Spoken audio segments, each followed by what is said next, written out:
Welcome to customer media. എന്നിവിടെ review ചെയ്യുന്ന പടത്തിൻ്റെ പേര് എക്കോ. പടത്തിൽ അഭിനയിക്കുന്നത് സന്ദീപ് പ്രതാപ്, പിന്നെ നരേൻ, സൗരഭ് സച്ചദേവ, പിന്നെ കലാമണ്ഡലം വിനീത്, പിന്നെ അശോകൻ, ബിനി പപ്പു എന്നിവരാണ് പടത്തിൽ അഭിനയിച്ചിരിക്കുന്നത്. രഞ്ജിത്ത് അയ്യത്തൻ എന്ന് പറഞ്ഞ ആളാണ്. ഇതൊരു പുതുമുഖ ഡയറക്ടറാണെന്ന് തോന്നുന്നത്. രണ്ടെണ്ണോ. Music by Mujeeb Majeed. Means Mandaram എന്ന സിനിമയുണ്ട്. ഒരു ഓളപ്പടമാണ്. ആസിഫലിയുടെ അതിൻ്റെ മ്യൂസിക് കമ്പോസറാണ്.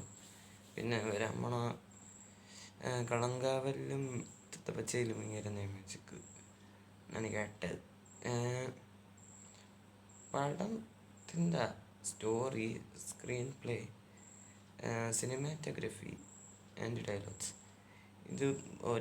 ഇതെല്ലാം ചെയ്തിരിക്കുന്ന ഒരാളാണ്. ബഹുൽ രമേശ് എന്നൊരാളാണ് ചെയ്തിരിക്കുന്നത്. പിന്നെ ആർട്ട് ഡയറക്ടിങ് യുഎല്ലോ തൂത്സ് എന്ന് പറഞ്ഞൊരു ടീമാണ് ചെയ്തിരിക്കുന്നത്. പിന്നെ സ്റ്റണ്ട് ചെയ്തിരിക്കുന്നത് ശ്രാവൺ എന്ന് പറഞ്ഞിട്ട്, ശ്രവ്യ ശ്രാവൺ അങ്ങനെന്ത് പറഞ്ഞിട്ട് ഒരാളാണ് ചെയ്തിരിക്കുന്നത്. എനിക്ക് പേര് വായിക്കാനിട്ടുണ്ടായിരുന്നില്ല. പടം എങ്ങനെയുണ്ട് ചോദിച്ചാൽ,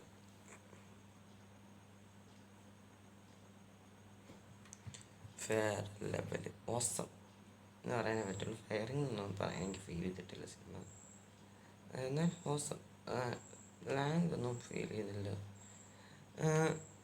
ലാഗ് കയറ്റാതിരുന്നത് ഭാഗ്യമെന്നാണ് ഞാൻ വിചാരിച്ചത്. പടമെല്ലാം highly positives. Music and BGM super work ചെയ്ത് വെച്ചിട്ടുണ്ട്. എന്തായാലും നേര് ഞാൻ പറഞ്ഞില്ലേ, ഈ കമ്പോസറിൻ്റെ ആ കാര്യങ്ങൾ കണ്ടിരിക്കുന്നത് വരെ മാത്രമാണത്. പാട്ട് വൈസ് ആണെങ്കിൽ സിനിമ എന്തോ ഒരു പടത്തിലൊന്നുമില്ല എന്നാണ് ഉദ്ദേശിച്ചത്. ചിലപ്പോൾ തെറിയ പോകുന്നുണ്ട്. അതിന് ഭാഗ്യമാണ് പടത്തിനെ കുറിച്ച് പറയുകയാണെങ്കിൽ. അപ്പോൾ പിന്നെ അതിൻ്റെ ഞാൻ എന്തെങ്കിലും ഇതിൻ്റെ music and BGM super word. Cinematography, art, story, screen play ഇത്രയും സൂപ്പർ വേർഡ് ചെയ്തിട്ടുണ്ട്. ഇതൊക്കെ ഭയങ്കര പോസിറ്റീവാണ്. പിന്നെ സന്ദീപ് ആണെങ്കിലും ഇതിലൊരു മലേഷ്യൻ കാര്യം എന്നാണ് പറയണത്. സിനിമയിൽ എന്തോ മലാത്തി എന്താ ചേച്ചി എന്താണ് ക്യാരക്ടറുടെ പേര്, അവരുടെ ശരിക്കുള്ള പേര് എനിക്ക് അറിയണം കേട്ടോ. അതൊരു ഭയങ്കര പോസിറ്റീവാണ് ക്യാരക്ടർ. പിന്നെ സൗരഭ് സച്ചദേവ നല്ലൊരു ഹൈലി പോസിറ്റീവ്. പിന്നെ നരൻ അതൊരു ഹൈലി പോസിറ്റീവാണ്. വേറൊന്നും എനിക്ക് പിന്നെ ഒരു തിയേറ്റർ മോഡിൽ കാണാൻ പറ്റിയൊരു സാധനം തന്നെയാണ്. Must watch film.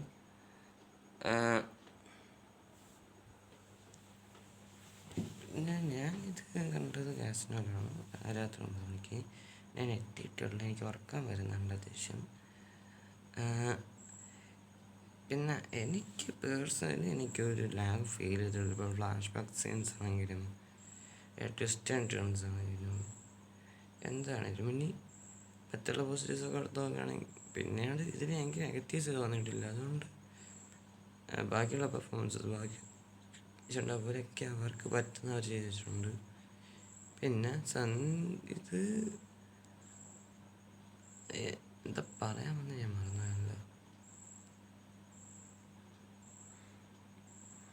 പിന്നെ ഈ പടം ഒരു മിസ്റ്ററി ത്രില്ലറാണ്. അപ്പോൾ അതും വിചാരിച്ചിട്ടുണ്ട് കാണാൻ.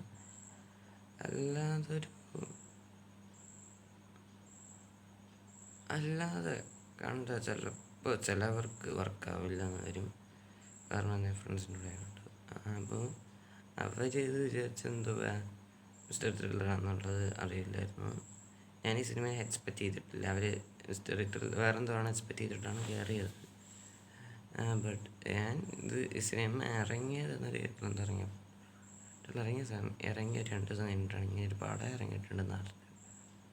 അതുകൊണ്ട് ഒരു എക്സ്പെക്റ്റേഷൻ ഇല്ലാതെയാണ് ഞാൻ കണ്ടത്. അതുകൊണ്ട് ഐ വർഡ് ദിസ് മൂവി ലോട്ട് എന്നാണ് എനിക്ക് പേഴ്സണലി പറയാനുള്ളത്. ഒരു ഹോളിവുഡ് റേഞ്ചിന് ഉണ്ടെന്ന് പറയാനില്ലെങ്കിലും കണ്ടൻറ് വൈസ് സൂപ്പർബായിട്ട് ചെയ്തിട്ടുണ്ട്. അവിടെ എനിക്ക് വർക്കാണ്, but my friends it's not work for my friends. കാരണം എന്താ എന്നോട് മനസ്സിലായിട്ടില്ല. ഞാൻ പറയുന്നതിലൂടെ നിങ്ങൾക്ക് എന്തെങ്കിലും മനസ്സിലായിട്ടുണ്ടെങ്കിൽ നിങ്ങളുടെ കമൻറ്റ് ബോക്സ് പറയുക. എന്തായാലും എനിക്ക് അവർക്ക് പറഞ്ഞുകൊണ്ടിരിക്കുകയാണ്. എന്തായാലും എനിക്ക് ഇപ്പോഴത്തെ കുറിച്ച് ഇത്ര എനിക്ക് പറയാനുള്ളൂ. I love this movie a lot, must watch film. പിന്നെ നിങ്ങൾ സന്ദീപ് പ്രതാപ്, പിന്നെ നരൻ, പിന്നെ കലാമണ്ഡലം ഇവരെയൊക്കെ ഇഷ്ടമുള്ള ആൾക്കാരാണെങ്കിൽ എന്തായാലും കണ്ടിരിക്കേണ്ട സാധനമാണ്. കാണാൻ മറന്നുപോയ പണിയോളം ഒട്ടിട്ടിലൊക്കെ കാണാൻ വിചാരിക്കുന്നത് കുറച്ച് പാടും. അതുകൊണ്ട് പറഞ്ഞതാണ്, വേറെ ഒന്നും വിചാരിക്കരുത്. അപ്പോൾ നിങ്ങൾ ഈ പടം കണ്ടവരാണെങ്കിൽ നിങ്ങളുടെ അഭിപ്രായങ്ങൾ നിങ്ങളുടെ കമൻറ്റ് ബോക്സ് പറയുക. പിന്നെ എനിക്ക് വിലയിരുത്തുന്നത് കാണണമെന്നുണ്ടായിരുന്നു, പക്ഷേ അതിൻ്റെ റിവ്യൂസ് കണ്ടപ്പോൾ എനിക്ക് എൻ്റെ ബൂതി പോയിട്ട് എന്തെങ്കിലും ഓട്ടിട്ട് വരുമ്പോൾ കാണാടേ. എന്തായാലും അണ്ണന് ഈ വർഷം രാജുവേട്ടന് ഈ വർഷം കമ്പാക്ക് കിട്ടൂലെന്ന് തോന്നുന്നു. എന്തായാലും ഭാവമാണ്. അടുത്ത വർഷം നല്ല അതിനെപ്പം മറ്റേ ഓപ്പറേഷൻ ചാവട സെക്കൻഡ് പാർട്ട്, പിന്നെ ഖലീഫ, 27-ലാണെങ്കിൽ വാരണാസിയും ചിലപ്പോൾ സലാർ 2 വരുമായിരിക്കുന്നുണ്ട്. കറക്റ്റ് ഇത് വന്നിട്ടില്ല ഏത് വർഷമാണെന്നുള്ളത്. എന്തായാലും വരട്ടെ, കാത്തിരിപ്പും. പിന്നെ L3 അന്ന് എപ്പോൾ ഇറക്കും എന്നുള്ള സംശയമാണ്. എന്തായാലും അങ്ങനെ പറഞ്ഞാണെങ്കിൽ വാരണാസിയും ഇതിലായിട്ടും ഇല്ലാതെ ഇറങ്ങിയാലും വരില്ല, ആരുടെ വരില്ല. അപ്പോൾ അതിന് വേണ്ടി കട്ട വെയിറ്റിംഗ്. L3 വേഗം ലാലേട്ടൻ ഫൈറ്റ് കാണാൻ ഞാൻ കാത്തിരിക്കുന്നു. എന്തായാലും എനിക്ക് ഇത്ര പറയാനുള്ളത്.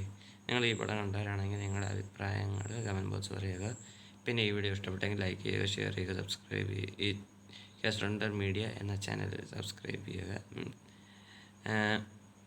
പിന്നെ ഇത് എൻ്റെ ടെലിഗ്രാം ചാനലിലുണ്ടാവും, പക്ഷേ അതിൽ വീഡിയോസ് മാത്രമേ ഇട്ടുള്ളൂ, ഷോർട്സും ലൈവൊന്നും ഇടില്ല. അപ്പോൾ അതിലും ഞാൻ ഇട്ടേക്കാം. അത് നിങ്ങൾ കാസ്ട്രണ്ടർ മീഡിയ എന്ന് അടിച്ചു നോക്കിയാൽ മതി, കിട്ടും. അപ്പോൾ ബൈ ബൈ. ഡെൽറ്റ